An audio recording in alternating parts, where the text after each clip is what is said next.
안녕하세요 여러분, 반갑습니다. 송쌤이 36번째 시간에서 만나게 됐습니다.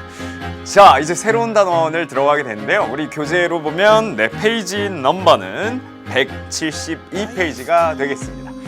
172페이지를 딱 펼쳐보시니까 그 바로 앞장에 이제 4단원이라고 표시가 되어 있습니다. 사회사상이라는 단원이죠. 자, 단도직입적으로 좀 들어가서 선생님이 설명을 하면요. 4단원에선 수능 문제의 2문제에서 3문제가량의 문제가 출제가 되고 있습니다.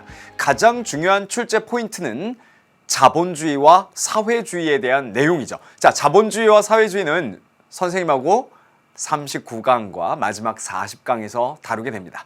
그리고 또 하나의 중요한 주제가 있으니 이것은 아주 어려우면서도 중요하게 계속적으로 다뤄지고 있는 파트입니다. 바로 민주주의 그리고 사회정의 파트의 롤스의 사상이 드디어 나오게 됩니다. 자, 선생님은 38강에서 민주사회의 이 사회정의라는 것을 깊숙이 다루게 되면서 롤즈의 사상을 아주 충실히 정리를 해드릴 겁니다. 이제 새로운 단원이 들어가기 때문에 여러분들이 이제 5강이 남은 거고요. 그리고 새로운 단원을 들어가면서 선생님이 전체적인 개괄도 좀 해드릴 거예요.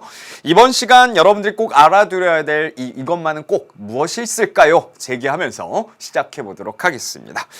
자, 이번 시간에는요, 사회사상의 특징이 무엇인지 또 관용, 톨레랑스라고 표현을 하는데요. 그것의 개념을 우리가 정리를 할 겁니다. 그리고 가장 핵심은 이거죠. 개인주의, 그리고 공동체주의의 개념을 비교 이해하는 것이 중요하겠습니다. 다시 한번 정리하면 개인주의와 공동체주의라는 걸 비교하는 것이 매우 중요하다는 건 양쪽의 특징을 가지고 비교하면서 이게 개인주의인지 공동체주의인지 묻고 있는 문제들이 출제가 되고 있기 때문에 비교해서 정리할 필요가 있겠네요. 자, 그러면 오늘 선생님이 강조할 부분 전체적인 단원의 개괄을 좀 해드릴 건데 이 단원에서 출제되고 있는 포인트는 아까 말씀드린 대로 한 2-3가지 정도가 됩니다. 그러면 여기에서 여러분들이 집중적으로 다뤄야 되는 게 뭐냐 좀 써가면서 말씀을 드려보도록 할게요. 잠깐 필기를 좀 해볼까요? 여러분들도 172페이지에 좀 적어 놓으시면 도움이 될 것 같습니다. 4단원인데요. 사회사상이죠. 자, 사회사상이라는 건 우리 교과서의 제목이요. 원래 윤리와 사상이다 라고 돼 있잖아요. 윤리와 사상.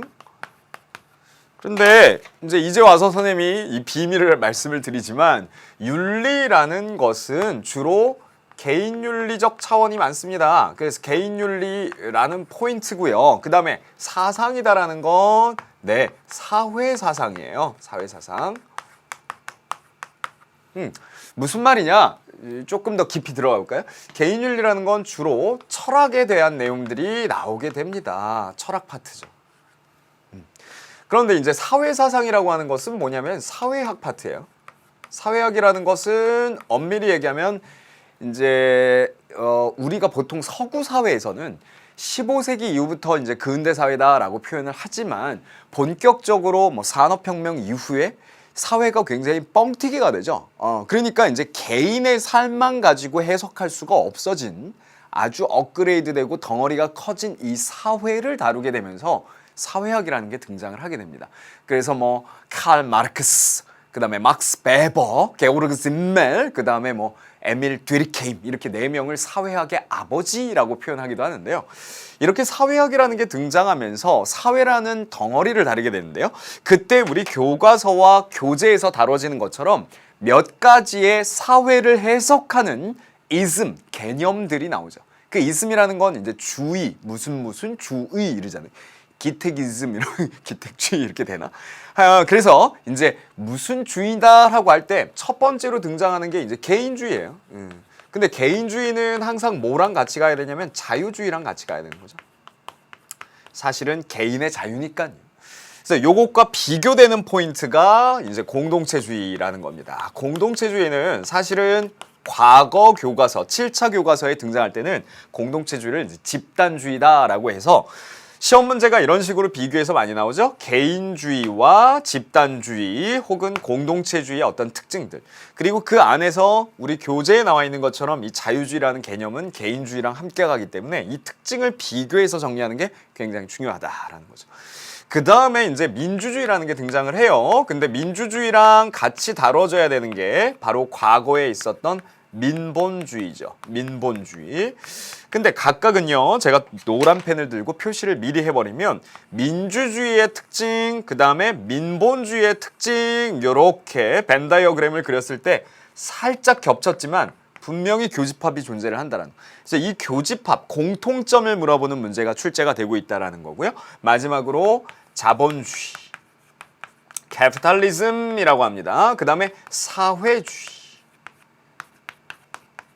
소셜리즘이라고 표현하죠. 그래서 자본주의와 사회주의를 비교하는 것, 그것도 이제 시험에 출제가 되고 있습니다. 그래서 중요한 포인트라고 하면 요 마지막 자본주의와 사회주의가 전개되는 과정, 그리고 그 안에서 나오는 개념들, 그리고 사실은 우리가 윤리 수업이기 때문에 윤리 수업에서 가장 중요한 목표는 진정 자본주의와 사회주의라는 걸 배움으로써 우리가 자본주의 사회에 살고 있잖아요. 그러면 자본주의의 올바른 방향을 설정하는 것, 어떻게 하면 자본주의가 좀 휴머니즘을 입각한, 즉 인간미가 물씬 풍기는 그런 자본주의를 만들 수 있느냐, 이런 것들을 우리가 민주시민으로서 성장시키기 위해서 배우는 건 거죠. 그래서 그런 마지막 종착 지점도 있습니다만은 개념으로는 자본주의 각각의 개념들, 그 다음에 사회주의 개념들, 그리고 별표를 하나 치면 여기에서 등장하는 민주주의 중에서 사회 정의 파트를 얘기할 때 등장하는 롤스의 사상, 한번 적어볼까요? 존 롤스라고 읽습니다. 롤스의 정의론이죠. 그래서 롤스의 사상이 아주 시험에 잘 출제가 되고 있는데 전체적인 맥락이 이래요. 그래서 우리가 다루는 오늘은요, 전체적으로 사회사상이 무엇인지 정의를 좀 내려주고, 그리고 그 안에서 개인, 자유, 공동체에 대한 비교, 그 다음 시간에는 민주주의와 민본주의를 비교해주고, 그 다음 사회 정의 파트에 가서 롤스의 사상 38강이죠. 마지막에 자본주의, 사회주의를 종합적으로 비교하면서 마무리를 지려고 합니다. 선생님이 이렇게 쭉 설명을 드려봤는데요. 오늘 본격적으로 들어가는 파트는 172페이지가 되겠네요. 그러니까 여러분들이 선생님도 이 교재에 있는 내용들 중심으로 표를 준비하고 각각의 부연 설명들을 빨리빨리 해드리고요. 문제풀이를 해보려고 합니다. 그러면 172페이지를 펼쳐주시면 되겠습니다. 시작해보도록 할까요? 자, 옆부분에 좀 깔끔하게 지우고 여러분들의 집중도를 높이기 위해서 개념 설명을 쭉 해봐드리도록 할게요. 자, 지웠습니다.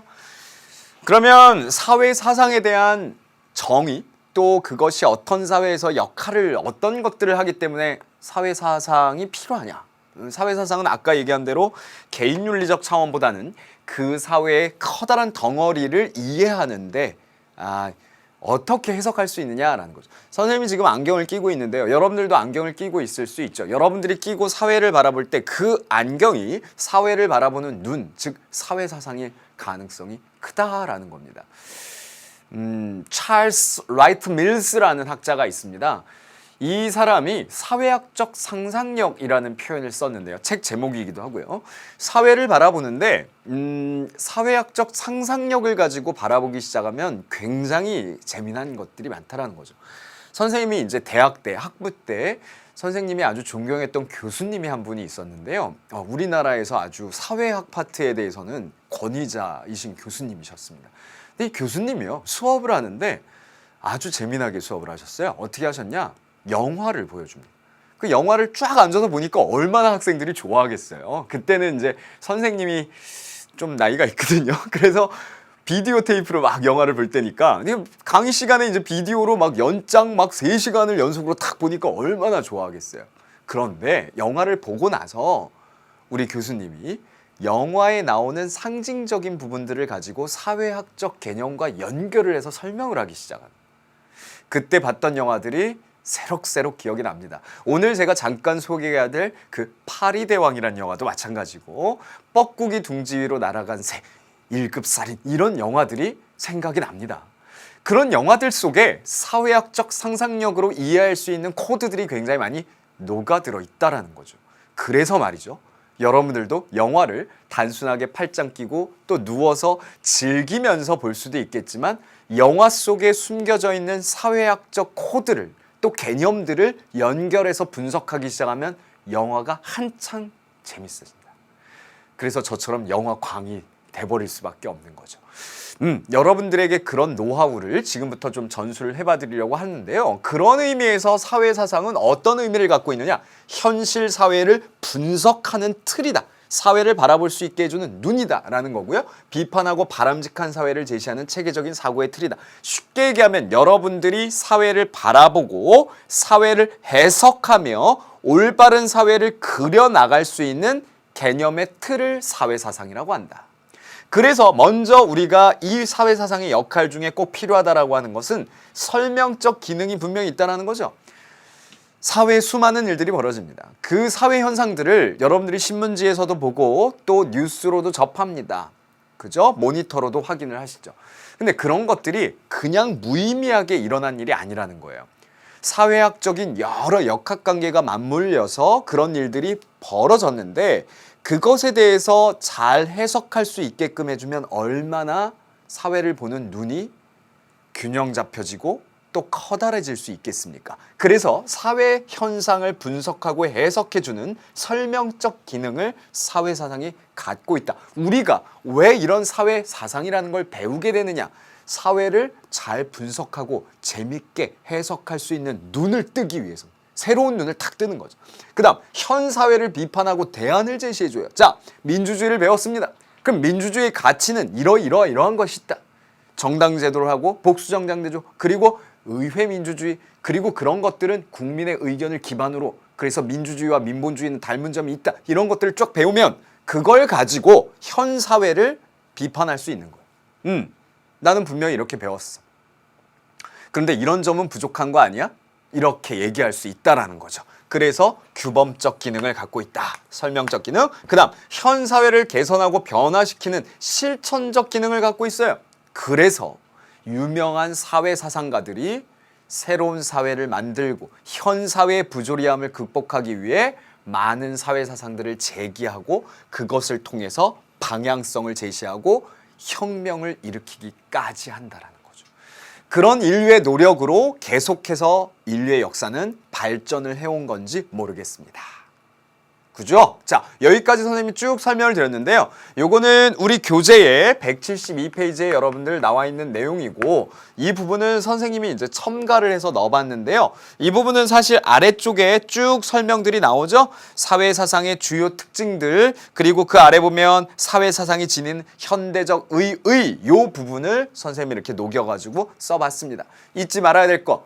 사회사상은 정의가 뭐다? 우리가 사회를 올바르게 해석할 수 있는 눈이고 또 올바른 사회를 제시할 수 있는 방향성을 역시 사회사상이 보여준다.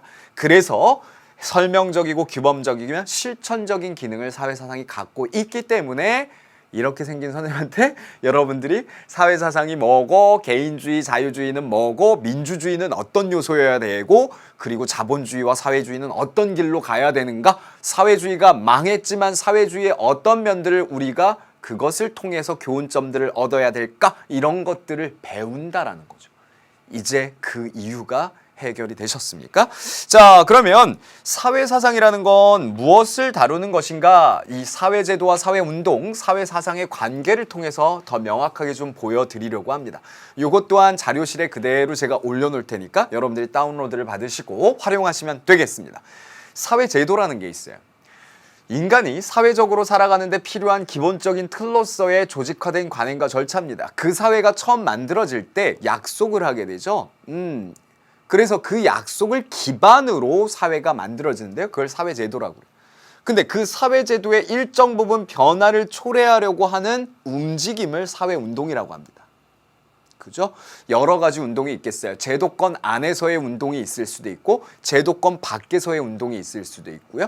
정당 안에서의 활동하는 의회에서의 활동들도 당연히 사회운동일 수도 있겠고 밖에서 하는 시민운동도 운동일 수 있겠죠. 자, 그러한 것들의 기반에 깔려있는 게 사회사상이란. 이제 해결이 되시나요? 사회사상을 바탕으로 해서 사회운동이 전개가 되고 그래서 새로운 제도를 만들거나 현 제도를 비판하기도 하죠. 이런 관계입니다. 자, 아까 선생님이 잠깐 언급했던 영화 얘기를 좀 하려고 하는데요. 원래 파리대왕이라는 영화는 이 파리대왕이라는 윌리엄 골딩의 소설을 영화로 만들었습니다. 여러분들이 책을 읽기가 좀 그러시면 영화를 보시는 것도 괜찮은 방법이죠. 항상 제가 예를 드는 영화이기도 한데요.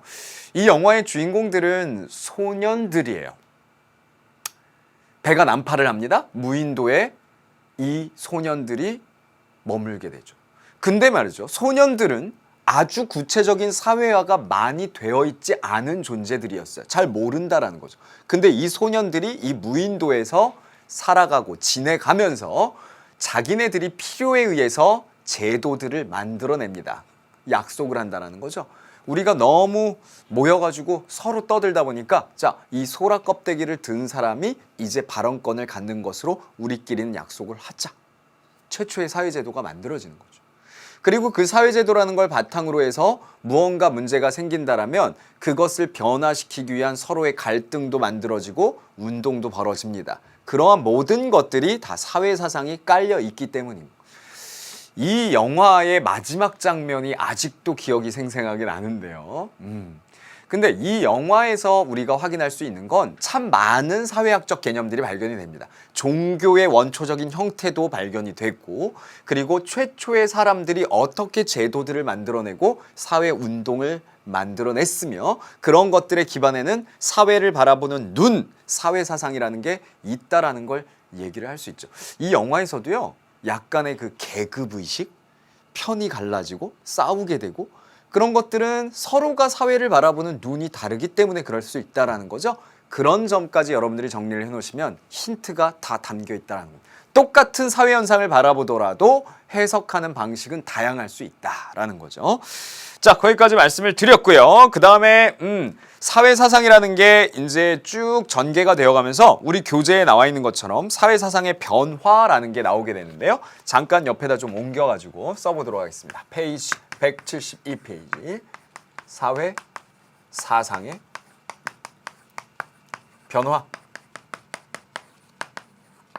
찾으셨나요? 네, 172페이지 아랫부분에 나옵니다.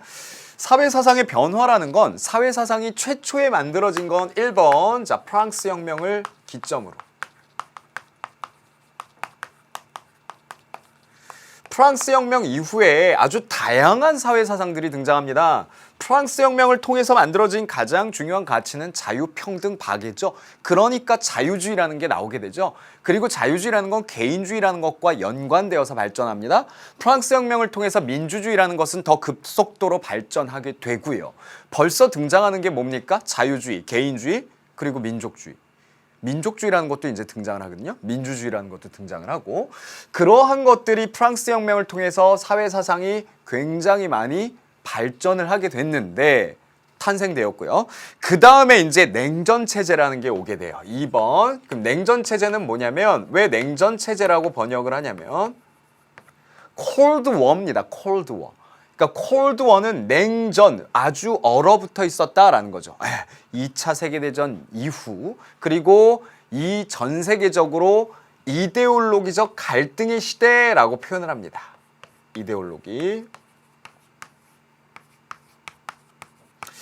이데올로기라는 건 이렇게 쓰는데요. 이데올로기, GY라고 써도 되고 GYE 이렇게 써도 되고요. 이데올로기 이렇게 읽습니다. 근데 이데올로기라는 게 뭐냐면 지금 얘기한 사회사상이 조금 더 운동적으로, 그리고 어찌 보면 이 이데올로기라는 표현 자체가 굉장히 좀 느낌이 안 좋죠. 그거는 이데올로기적 갈등의 시대에 벌어졌던 것들이 폭력성을 수반하기도 했기 때문에 그런 문제들이 벌어지기도 했었습니다. 그래서 냉전 체제 이후에 이데올로기적 갈등, 그리고 사회사상의 어떤 차이 때문에 꽁꽁 전 세계가 얼어붙어 있던 시기가 있었죠. 그런데 3번, 이제 탈냉전 시대잖아요. 탈냉전 시대라는 건 콜드 워, 냉전이 깨졌죠. 그래서 우리가 포스트를 붙이고요. 콜드, 아주 꽁꽁 얼어붙어 있던 그 세계대전 이후에 냉전 체제가 무너졌다, 이탈되었다. 그래서 포스트 콜드 워 이렇게 하는데, 탈냉전 시대에는 이제 이데올로기라는 건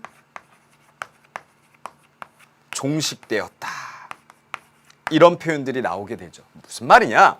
냉전 체제의 가장 확고부동했던 진영 논리는 자유민주주의, 즉 미국을 중심으로 하는, 그리고 하나는 소련, 지금은 망했죠. USSR이라고 합니다. 소비에트 연방공화국이라고 하는데 이 소련을 중심으로 하는 동구권이라고 표현을 했죠. 이 두 군데가 완전히 나뉘어져서 냉전, 꽁꽁 얼어붙어 있었는데 그게 이제 깨지기 시작한 거예요. 그러면서 동구권은 무너져 버렸죠. 소련을 중심으로 하는 동구권이, 즉 사회주의 진영이 무너져 버렸기 때문에 이제는 냉전이라는 건 끝났다, 이데올로기적 갈등의 시대는 끝났다라는 말이 나오는데요. 그게 바로 우리 교재에 나오는 이데올로기의 종언 혹은 이데올로기의 종말이라는 표현의 다니엘 베레의 책의 내용입니다. 자, 그래서 172페이지의 내용을 한번 찬찬히 살펴보도록 하죠. 이제 유토피아의 청사진을 믿을 사람도 국가가 경제에 대해 어떤 역할도 수행하지 않는다라고 주장하는 고전적인 자유주의자도 거의 존재하지 않게 되었다. 그러니까 거의 존재하지 않게 되었다라는 건 이런 고전적인 자유주의자, 유토피아의 청사진, 여기에서 유토피아의 청사진이라는 건 사회주의적 이념, 그리고 사회주의라는 걸 통해서 마르크스가 이야기했던 것처럼 정말 아름다운 공산사회가 도래할 거라는 그런 이념, 이데올로기, 이런 것들에 대해서 갈등의 시대, 냉전의 시대는 막을 내렸다라는 표현이죠. 뒤를 보니까요. 자, 예속과 복종의 길이라고 믿는 보수주의자도 거의 존재하지 않는다. 보수주의도 이제 무너지고 있대. 그러므로 다음부터죠. 서구 세계에서는 오늘날 정치적 쟁점의 대체적인 의견의 일치가 지식인들 사이에 이루어지고 있다. 즉 복지국가의 용인, 권력 분권화에 대한 희망, 혼합경제체제와 정치적 국가다원론이 여기에 속한다라고 하는데요.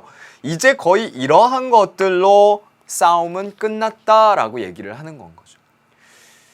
이것을 가장 커다란 덩어리로 뭉뚱그려 보면 자유민주주의 진영이라고 표현할 수도 있겠고요. 경제구조로는 자본주의, 그죠? 경제적 자유주의 이렇게 표현할 수도 있겠고, 아니면 복지국가, 현대적인 복지국가, 이런 개념들로 이제 더 이상 이념의 갈등의 시대는 끝났다라고 표현을 하는 거죠. 거기까지 이제 말씀을 드려봤는데요. 결국 다니엘 벨이 얘기하는 건 이데올로기적 갈등의 시대는 끝났다라는 거예요. 아까 우리가 정리한 대로 프랑스 혁명을 기점으로 사회사상이 많이 등장했고, 그 사회사상이라는 게 행동과 결합을 하면서 이데올로적 갈등의 시대, 즉 냉전 체제가 있었는데, 냉전 시대가 이제 끝나면서 탈냉전 시대에는 이렇게 이데올로적 갈등의 시대는 끝났다라는 것이고요. 그런 것을 바로 이데올로기의 종언이라고 표현하고 있습니다. 여기에서 이제 한 걸음 더 나가면 프란치스 후쿠야마라는 학자가 역사의 종말이라는 책을 써버렸거든요. 그러니까 역사의 종언이라고 번역하기도 하죠. 이 내용은 뭡니까? 자유민주주의의 싸움, 이 사회주의의 실험, 이런 것들은 끝났고 자유민주주의와 자본주의의 승리로 끝났다. 역사는 더 이상의 이런 사회주의라는 것은 의미가 없다. 이런 표현으로 마무리가 되는데요. 결국 여기에서 얘기하는 건 이런 사회사상, 이데올로기 이런 것들의 갈등의 시대는 이제 막을 내렸다라는 표현으로 정리할 수 있겠습니다. 자, 그 다음에 이제 본격적으로 우리가 배울 하나하나의 개념들이 등장을 하고 있습니다. 우리는 172페이지에 사회사상의 전반적인 내용, 현대적 의에까지도 이제 정리를 했고요. 그 다음에 쭉 넘어가셔서 이제 새로운 단원으로 가야 되겠죠. 178페이지로 가시면 우리가 앞으로 배우게 될 개념들, 아까 제가 설명을 간단하게 드렸었는데 이런 것들을 배울 거예요. 네, 그 중에 이제 첫 단원이 사회사상의 흐름, 우리가 요거 정리했고, 그 다음 개인 공동체 국가의 윤리, 요거까지 오늘 이제 이 시간에 할 거고요. 민주주의와 정의라는 단원이 세 번째 단원이죠. 여기에서 민주주의와 민본주의 다룰 것이고, 그 다음에 정의라는 파트에선 롤스의 사상 38강에서 우리가 다루게 됩니다. 자본주의 39강, 사회주의는 마지막 40강에서 우리가 하면 탁탁탁 마무리가 되는 거죠. 자, 그러면 오늘 우리가 해결해야 될 거 요 파트 있죠? 그 중에서 여러분들이 비교해야 될 거 개인주의, 공동체주의, 요거를 잘 정리를 한번 해보도록 하겠습니다. 참고할 만한 영화 제가 좀 소개를 해보겠습니다. 제가 수업 시간에 영화를 통해서 이렇게 개념을 스토리텔링을 해드리니까 참 학생들이 좋아하더라고요. 기억을 잘 여러분들이 다 머릿속에 각인시킬 수 있도록 브레이브하트, 독재자, 그 다음에 모던 타임스, 굿바이 레닌 이런 영화를 통해서 잠깐 언급을 해볼 텐데요. 아까 우리가 요 개념들로 좀 전개를 해보면 여기에 나오는 개인, 그 다음에 개인은 자유주의라는 개념이잖아요. 개인주의와 자유주의. 그 다음에 민주주의 나왔죠. 자본주의와 사회주의. 그 순서로 제가 영화를 소개하는 거예요. 브레이브 하트라는 영화는 참 오래전 영화입니다만은 여러분들이 웨일즈 그리고 이 잉글랜드에서의 여러 역사적인 분쟁들이 있습니다. 그 안에서 과연 인간 개인의 자유는 무엇일까라는 걸 들여다볼 수 있는 걸작인데요. 브레이브 하트라는 영화가 있고요. 그 다음에 참 예전 영화긴 하지만 우리가 꼭 봐야 될 영화들이에요. 독재자입니다. 찰리 채플린의 영화죠. 이 영화를 통해선 민주주의가 무엇인지, 또 이 독재자라는 영화에서 누구를 자꾸 흉내를 내고 있는지, 찰리 채플린이 누구를 흉내내고 있는 건지 보이시죠? 그래서 민주주의의 소중한 가치들, 이런 것들 들여다볼 수 있겠고요. 모던 타임즈라는 영화는 우리가 자본주의라는 걸 이제 39강에서 정리하게 되면 자본주의의 위기 상황이 도래하죠. 그게 바로 경제 대공황인데요. 그 경제 대공황을 다루면서도 어떤 것이 진정한 자본주의여야 되는지를 이 시대에 이미 모던 타임즈라는 영화를 통해서 채플린이 우리에게 얘기를 하고 있습니다. 그 다음 2003년작인데 굿바이 레닌이라는 영화입니다. 저는 우리나라의 그 간큰 가족인가요? 그 영화가 있었는데요. 김수로 씨, 뭐 신구 씨, 뭐 이런 배우들 나오는 거. 그 영화가 굿바이 레닌에서 착안을 한 게 아닌가라는 생각이 드는데, 굿바이 레닌이라는 영화는 어머니를 위해서, 동독 출신의 어머니를 위해서 아들이 통일 독일에서 거짓말을 해서 영상을 막 보여주기 시작하는 거예요. 엄마가 충격을 받으면 안 돼서. 그래서 아주 재미난 영화인데, 이 영화를 보면 사실 공산주의와 사회주의는 어떤 것을 목표로 했고 왜 그것이 망할 수밖에 없었는지, 본질은 무엇인지, 이런 것들을 볼 수 있는 영화인데요. 저는 참 재밌게 봤습니다. 그래서 굿바이 레닌이라는 영화가 사회주의를 들여다볼 수 있는 좋은 영화가 아닐까라고 생각을 해서 소개를 해드렸습니다. 자, 그러면은 이제 자유주의를 얘기하기 위해서 걸작 하나를 얘기해야 되겠죠? 제가 이 작품을 자유주의, 즉 개인의 자유주의를 얘기할 때 한번 건드릴 거고, 저기 뒤에 가면 자본주의에서 한번 또 언급을 할 겁니다. 근데 여러분들이 지금 잘 들여다보시면 이 작품은 바로 자유를 쟁취하기 위한 인류의 몸부림이었죠. 1831년 작품인데요. 이것은 프랑스 혁명 이후에 계속해서 프랑스 안에서 혁명의 기운이 남아 있었고, 자그마한 갈등들과 그것을 통한 운동들, 사회 운동들, 혁명, 이런 것들이 계속 이어지고 있었죠. 그런데 이것은 그 아콜다리 주변의 모습을 그대로 이제 담아서 작품에 남긴 건데요. 외젠 들라크로아가 그린 자유의 여신이 민중을 이끌다라는 작품입니다. 딱 보시면 아시겠지만 자유를 쟁취하려고 하는 여성, 그리고 소년, 소녀들이 보이고 있고, 이 작품들 안에 개인의 자유라는 것이 얼마나 소중한 가치인지를 구제도의 모순을 극복하고 일어선 우리들의 모습으로 이야기를 하고 있습니다. 자, 그러면 개인의 자유는 무엇일까요? 자유주의라는 것의 핵심은 무엇일까요? 이런 정의들을 좀 내려야 될 것 같은데요. 역시 우리 교재에 쭉 나와 있는 설명들을 가지고 저도 설명을 드려보도록 하겠습니다. 자, 다음 자료를 한번 확인해 보시죠. 자, 개인의 선택권과 자율성을 강조하는 것이 자유주의고 개인주의란 말이에요. 그럼 우리 교재에 나와 있는 것처럼 개인에게 가장 소중한 것은 뭡니까? 개인이 스스로 선택할 수 있는 자유. 물론 그것에 대한 책임도 개인에 따르죠. 자, 밑줄을 한번 그어볼까요? 우리 178페이지입니다. 선택권과 자율성. 자, 선택 밑줄, 자율성 밑줄. 자유로운 삶을 위해 필요하다. 자유의 실현을 위한 국가는 자연권을 중시한다. 옆에다 한번 써보시죠. 천부인권.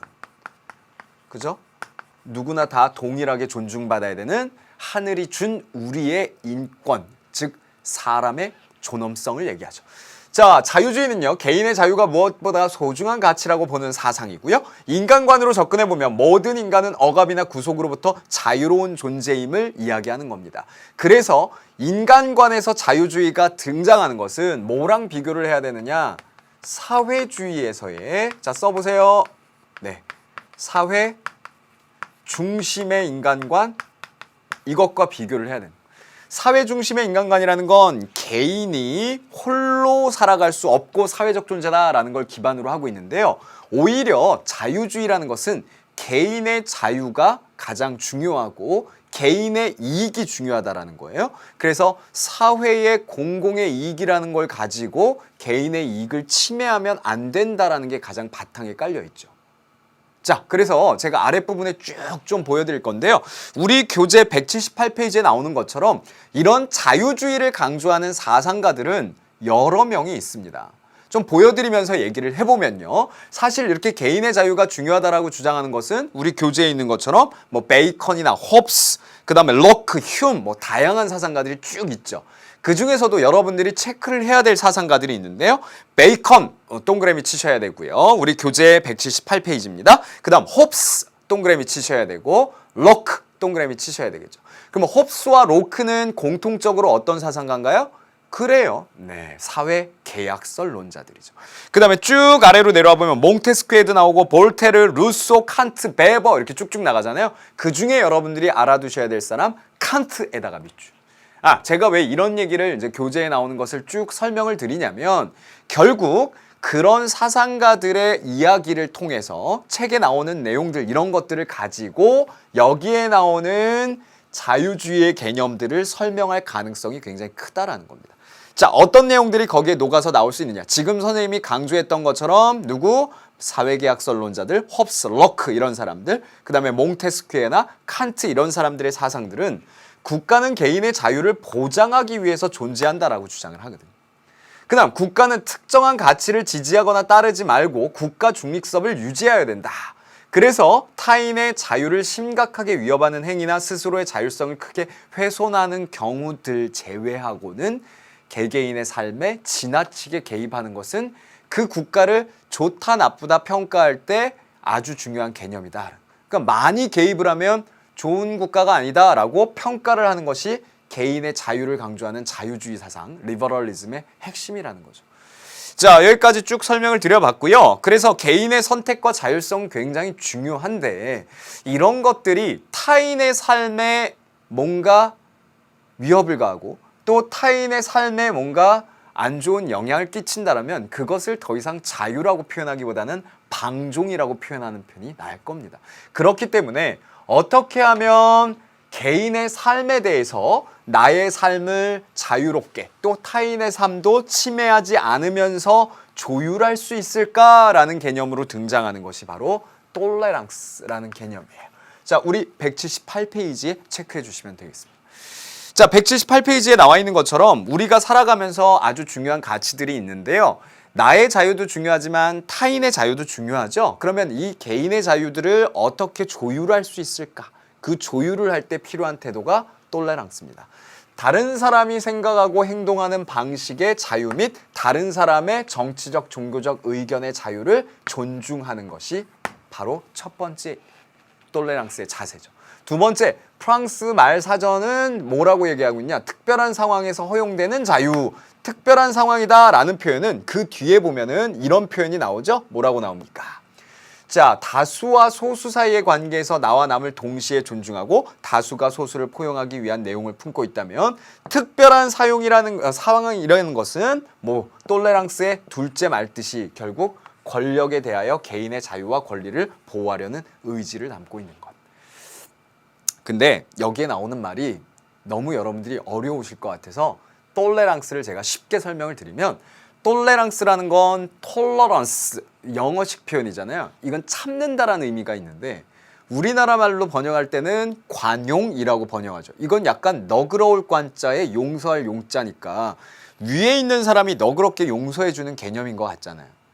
그런데 톨레랑스라는 개념은 그런 의미라고 이해하기보단 물론 그렇게 해석해도 되겠지만 이 필리프 사시에라는 사람의 왜 톨레랑스인가 라는 그런 책의 내용을 홍세화 씨가 인터뷰도 하고 그것에 대해서 열심히 정리를 해가지고 우리나라에 나는 파리의 택시 운전사라는 책을 통해서 소개함으로써 유명해졌죠. 근데 톨레랑스의 가장 핵심은 뭐냐면 서로의 가치가 다르다라는 걸 인정하고 나의 생김새와 너의 생김새가 다른 것만큼이나 너의 생각과 나의 생각, 너의 종교관, 나의 종교관, 너의 정치색, 나의 정치색 다르다라는 걸 인정하고 이게 출발이에요. 인정하고 내려놓고 옳고 그름을 토론하는 자세가 톨레랑스. 그래서 토론 문화라는 건 굉장히 중요해요. 선생님이 학교에서 학생들한테 막 뭐 토론 대회 이런 것들도 막 주최하고 막 해보거든요. 근데 토론을 하는데 기본적인, 물론 토론은 찬반 입장이 갈려서 자신의 입장을 주장하는 거지만 토론의 기본 자세는 상대방의 이야기를 듣고 그것의 모순점이나 논리적인 근거의 희박함 이런 것들을 비판을 적절하게 해줘야지, 상대방은 막 얘기하고 있는데 자기 얘기할 거 막 적고 있어. 보지도 않고. 그러다가 이제 끝났으면은 자기가 막 얘기를 해요. 이건 토론이 아니잖아요. 좋아. 너와 나는 찬성과 반대 쪽에서 다른 생각을 갖고 있어. 내려놓고, 그러나 어떤 것이 더 합리적인 근거를 내서 설명할 수 있는 것인지를 정말 맞짱을 떠서 막 얘기를 하는 거예요. 그러니까 맞짱 토론인 거죠. 그래서 이렇게 토론을 한다라는 것은 아주 중요한 태도를 기저에 깔고 있는데요. 그것이 바로 이겁니다. 관용이라는 것은 토의 문화와 토론 문화 그리고 다양성을 인정하는 태도가 바탕에 깔려 있더라. 다르다 생각이? 오케이. 그 다음에 다수결의 원리를 채택한다라는 것은 소수의 의견을 존중한다라는 걸 또 바탕에 깔고 있는 거죠. 다수결의 원리 최고야, 그러니까 무조건 밀어붙여, 이게 아니라 소수의 의견을 존중한다라는 게 밑바닥에 깔려 있는 것이 바로 다수결의 원리라는 거예요. 그러니까 그런 제도적 장치를 마련해야 된다라는 거죠. 무조건 숫자가 51대 49가 됐다라고 해서 51이 얘기하는 게 다 옳은 방향은 아닌 수도 있는 것처럼 결국에는 소수의 의견들도 잘 흡수할 수 있도록 해야 된다라는 게 내포되어 있는 거고요. 자유민주주의 제도에는 입헌주의, 대의제, 권력분립, 선거제도, 복수, 정당제도를 통해서 이러한 톨레랑스, 관용적 태도를 잘 사회에 녹일 수 있는 그런 제도적 장치도 마련되어야 된다라는 거. 이해하셨나요? 자, 선생님이 아주 깊이 설명을 드렸습니다. 그 다음에 이제 등장하는 게 178페이지에 개인주의 얘기했다면 그 다음 등장하는 건 공동체주의겠죠? 그러면 정리를 한번 해보죠. 공동체주의의 인간관을 좀 비교해 보면요. 자유주의라는 건 지금 얘기한 대로 스스로 결정할 수 있는 자율권, 자유. 그 다음에 여러분들이 써놔야 될 게 있는데요. 자, 그대로 제가 써드릴게요. 아까 자유라고 썼고 여기에다가 그대로 써드릴게요. 여러분들도 써보십시오. 이런 겁니다. 자유주의의 핵심은요. 개체적 자라는, 그 다음에 독립적 자, 이렇게 주목을 하는 거죠. 네. 그런데 공동체주의라는 건 이렇게 얘기를 하면서 자유주의적 인간관이라는 건 무연고적 자, 추상적 자라고 비판을 하면서 결론적으로 공동체주의가 가장 핵심으로 삼고 있는 건 관계적 자. 공동체 안에서의 자아고요. 우리는 관계적인 인간 관계 맺음을 통해서 살아가고 있는 존재다라고 강조를 하고 있죠. 그래서 이런 공동체와 개인의 관계는 상호 보완적인 관계를 가져야 되는 것이고요. 공동선과 개인적 선, 그리고 연대의식이라는 것도 역시 공동체주의에서 아주 강조하고 있는 개념입니다. 그래서 그런 면에서 이런 사상가들이 나오죠. 존 롤스, 자유주의 사상가인데요. 물론 자유주의라는 걸 기반으로 하고 있지만 자유주의에서 풀리지 않는 부분은 재분배 정책을 국가가 아주 주도적으로 할 수 있다라는 개념을 바탕으로 깔고 있는데, 물론 롤스는 자유주의 사상가입니다. 그런데 이제 마이클 샌델은 롤스의 제작격이 되는데요. 하버드의 아주 유명한 마이클 샌델 교수는 공동체주의를 내세우죠. 그 다음에 알레스테어 맥킨타이어입니다. 이 맥킨타이어가 내세우는 것도 역시 공동체주의죠. 여러분들은 이 맥킨타이어의 여러 가지 개념들이 우리 교재에 나오고 있어요. 그래서 181페이지에 구성적 공동체, 그 다음에 공동체주의적 인간관, 이 181페이지를 꼭 여러분들이 읽어두시기 바랍니다. 자, 그러면은 선생님은 지금까지 쭉 했던 내용들을 중심으로 오늘 좀 많은 문제를 풀어드리려고 하는데요. 빠른 속도로 풀어보도록 하겠습니다. 첫 번째 문제는 177페이지를 여러분들이 가보시면 될 것 같아요. 같이 보시죠. 자, 1번 문제입니다. 밑줄 친 기억 니은에 대한 설명으로 옳은 것, 그리고 올바르게 해석한 학생이라고 묻고 있네요. 자, 기억은 사회사상이고요. 니은은 자연과학이에요. 사회사상은 자연과학에 비교해서 다양한 색깔들로 세상을 해석한다라는 것도 있고 실천적이다라는 성격도 있죠. 이제 골라내면요. 갑입니다. 기억은 자 사회사상이죠. 탐구 대상의 변화하는 속성을 가지고 있다. 그렇죠. 사회가 아주 급변하니까요. 맞습니다. 니은 동일한 현상에 대해서 항상 다른 견해를 가져요 라고 하는데 니은은요. 동일한 현상에 대해서 똑같은 실험을 한다라면 자연과학은 동일한 결과가 나올 가능성이 크죠. 오히려 동일한 현상에 대해서 다양한 색깔로 해석하는 건 사회사상의 가능성이 크고요. 자, 병입니다. 기억과 니은은 연구 목적에서 차이를 나타내죠. 사회사상은 사회 변화라는 것을 추동하기 위한 것이고요. 주로 자연과학은 자연을 해석하는 것이 목적일 가능성이 크죠. 그 다음 마지막으로 정은요. 기억과 니은은 기본 관점에 대한 합의 가능성. 그렇죠. 합의 가능성이 자연과학은 많은 데 비해서 사회사상은 그것보다는 합의되기가 어려울 가능성이 큽니다. 왜? 다양한 색깔로 스펙트럼이 아주 다양하니까요. 그래서 맞는 문장 정답은 갑과 그리고 병과 정 이렇게 해서 4번을 골라내시면 되겠네요. 그 다음 문제입니다. 2번 문제 간단하게 해결할 수 있을 것 같은데요. 자, 갑은 이데올로기에 대한 설명이 나오고 있습니다. 아까 선생님이 설명드렸던 이데올로기적 관점에 대해서 갑은 쭉 읽어보니까 이데올로기가 일정 부분 사회에서 하는 역할들이 있더라라는 거고요. 그 다음에 아래는 이데올로기의 시대가 끝났다. 다니엘 벨이 떠오르네요. 그래서 이데올로기적 종언. 이제 필요가 없다라고 얘기를 하고 있죠. 정답은 2번이네요. 갑은 이데올로기가 현실 사회를 체계적으로 설명한다라고 주장하고 있죠. 그렇기 때문에 아직도 이데올로기라는 건 사회에서 아주 중요한 역할을 하고 있는 실체이다라고 설명을 하고 있는 거고요. 나머지는 관계가 없다라고 할 수 있겠습니다. 그 다음은 186페이지로 넘어가 보면 되겠어요. 오늘 우리가 배웠던 개인주의 그리고 공동체주의 자유주의의 개념을 종합적으로 비교하는 문제들이 출제되고 있습니다. 186페이지의 1번을 여러분들이 보시면요. 자, 뭐라고 나와 있느냐? 이성을 소유한 인간은 사회 규범이나 제약에 얽매이지 않는 자아이다. 어허. 그러면 이성을 소유하고 있는 개개인이 독립적 자아다라고 표현을 하고 있잖아요. 그러면은 개체주의적 자아, 개체를 강조하고 있고 독립적인 자아를 강조하고 있으니까 뭐죠? 개인주의. 그리고 개인의 자유를 강조하고 있습니다.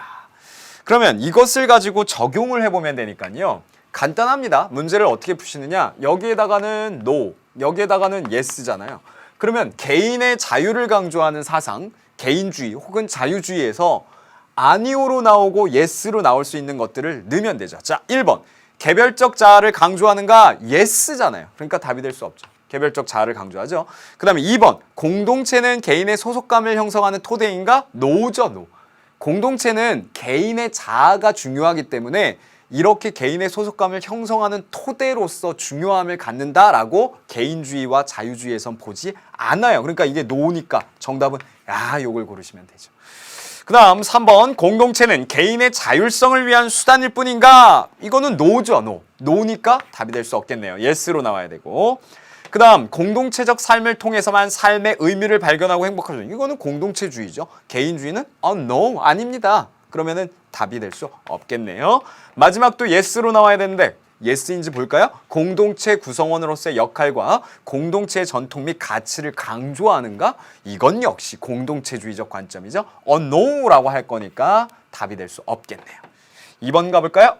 자, 가나 사상가의 입장으로 옳은 것을 보기에서 골라라 라고 되어 있어요.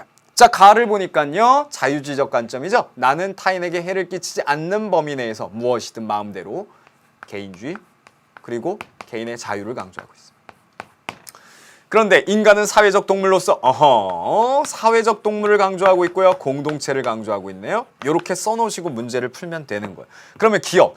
자, 가는 개인주의와 자유주의를 이야기해야 되는데 개인은 공동선과 유대, 미덕과 헌신 등의 가치를 추구해야 되는가? 안 되죠.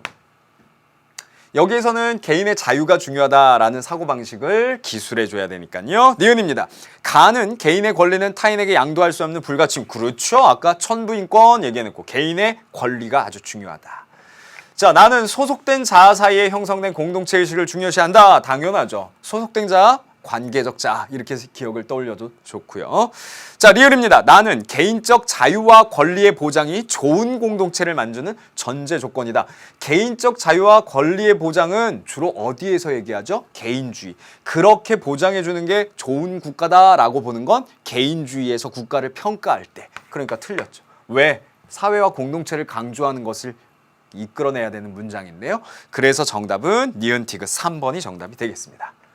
곧바로 3번으로 한번 넘어가 보도록 할까요? 자, 나는 누군가의 아들이거나 딸이고 누군가의 사촌이거나 삼촌이다. 오호, 아까 우리가 읽어보라 라고 한 알레스데어 맥킨타이어의 문장이 나와 있습니다. 맥킨타이어가 하는 얘기라고 모르시더라도 읽어보면 나는 누군가의 아들이거나 딸이고 누군가의 사촌이거나 삼촌이에요. 그러면 뭐예요? 관계적 자아죠. 요것만 기억해도 문제를 풀 수 있잖아요. 관계적 자아라는 건 개체적 자아와 다르게 우리가 공동체 안에서의 의미를 갖고 있고 공동체라는 거 굉장히 중요하며 공동체는 역사, 문화 이런 것들과 기반이 되어서 전통적으로 영향을 주고 있는 실체이다라고 중심으로 사회를 보고 있는 거죠. 그러면 1번 맥락적 자아 또는 관계적 자아를 강조한다라는 것은 맥락적 자아라고 표현하는 것 자체가 뭐예요? 그렇죠. 요거는 동그라미를 쳐야 되고요. 뭐의 동그라미겠어요? 공동체주의의 동그라미죠. 그럼 답이 될 수 있습니까? 발문이 뭐예요? 다음 사상가가 맥킨타이어가 알프레드 맥킨타이어가 비판하고 있는 사상에 대한 설명. 그러면 이거를 왜 끌고 나왔을까를 보면 그래요. 개인의 자유를 너무 강조하는 것들은 이런 면에서 비판받아 마땅하다. 그거잖아요. 그러면은 1번은 공동체주의 자체를 얘기하는데 답이 될 수 없죠. 이것도 마찬가지, 이것도 마찬가지, 다 마찬가지입니다. 다 공동체주의 자체를 얘기하죠. 마지막 보세요. 공동체를 개인의 권리 보장을 위한 계약의 산물. 아까 선생님이 쫙 얘기할 때 사회계약설. 그럼 누구 떠올라요? 홉스, 럭크. 그러면 이런 사람들은 계약설론자라고 했고 이런 사람들은 자유주의의 전형을 보여주죠. 그래서 이것은 개인과 자유를 강조하는 사상이기 때문에 역시 답은 요게 돼야 되겠죠. 5번을 비판할 때 이런 걸 가지고 비판할 수 있겠습니다. 마지막 4번이네요. 마을 사람이 공동으로 소유한 초지가 있습니다. 그것에서 4번이 아니고 5번이 마지막이구나. 자, 4번을 보면 아하, 이것은 여러분들이 공유지의 비극이라는 글인데요. 이 공유지의 비극이라는 건 뭐라고 여러분들이 답을 쓰시면 되냐면 공유지라는 것을 공동으로 우리가 갖고 있는 땅이다 보니까 개인의 자유만 지나치게 강조하고 개인의 권리만 강조하다 보면 의무라는 것과 책임이라는 것을 사람들이 생각을 안 하게 되잖아요. 그러면 공유주의 비극이 이렇게 발생될 수 있는 거예요. 네, 그래서 정답은 개인의 권리를 지나치게 강조하다 보면 의무와 책임 의식이 떨어지게 되고 공유주의 비극이 올 수 있다라고 여러분들이 쓰시면 답 처리가 되겠습니다. 마지막 5번인데요. 자, 이 문제를 제가 좀 풀어드리고 싶어서 이렇게 속도를 열심히 내봤습니다. 오랜 세월에 걸쳐 한국의 민주화 세력은 나쁜 애국주의와 대결해 왔고 라고는. 그러면 여기에서 옳지 않은 것을 골라라 라고 하니까 건전한 애국주의에 대해서 우리가 우리 국가를 진정으로 사랑한다 라고 할 때 건전한 애국주의라는 건 무엇일까? 1번 세계주의와 조화를 이루기 노력한다. 당연하죠. 우리 조국도 중요하고 세계 시민으로서의 역할도 중요하기 때문에 상호 보완적으로 우리 민족과 국가 구성원에 대한 연대의식을 갖는다. 당연합니다. 민족과 국가 구성원으로서 자기 정체성을 잃지 않는다. 이건 당연한 태조죠. 이거부터 출발 아니겠어요? 우리의 정체성을 기반으로 해야 되니까요. 그런데 4번을 한번 확인해 보시면요. 세계화 시대에 맞추어 세계 시민으로서의 자질만을 이러면 안 되는 거죠. 왜? 이거는 극단적인 세계주의 아니겠습니까? 우리는 세계 시민으로서의 역할도 있겠지만 그만큼 소중한 건 우리 국민으로서 진정한 건전한 애국심을 바탕으로 하고 있어야 되거든요. 이 두 가지가 세계 시민으로서의 역할과 건전한 애국 시민으로서의 역할, 이 두 가지가 함께 보완되어야 되겠죠. 국가에 대한 자부심을 바탕으로 한 합리적인 나라 사랑을 추구한다. 이거 맞는 문장이죠. 그래서 정답은 4번을 고르시면 되겠습니다. 자, 오늘 선생님이 준비했던 것들 다 얘기 보따리를 풀어놓고 가는 것 같은데요. 다음 시간에는요, 그 다음에 이제 등장하게 되는 개념이 민주주의와 정의예요. 선생님이 1단원, 2단원을 빠른 속도로 정리를 한 것은 이 3단원부터 아주 중요한 내용들이 쏟아져 나오기 때문이죠. 자, 3단원 민주주의와 정의 중에 다음 시간에는 민주주의 파트로 만나도록 하겠습니다. 다음 시간에 만나요. 수고하셨습니다.